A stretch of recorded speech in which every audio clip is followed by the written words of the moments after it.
নমস্কার, ইটান লাভের একটি নতুন ব্লগে আপনাদের সবাইকে স্বাগত।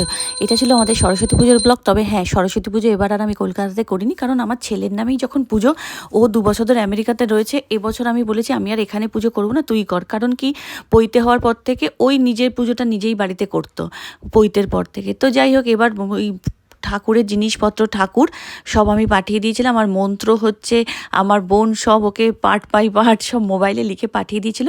ওরা বেশ সকাল সকাল চান টান করে পুজোর সব জোগাড় করে পুজোতে ঠাকুরকে লুচি সুজি ফল কেটে দিয়েছিল।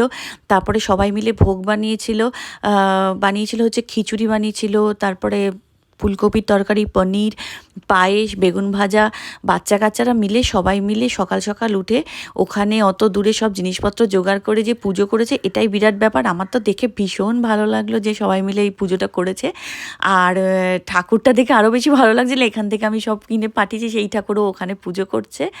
আর আমি তাই জন্য ওকে বললাম যে তুই আমাকে একটুখানি ভিডিওগুলো করে পাঠা, আমি এখানে আপলোড করে দিচ্ছি।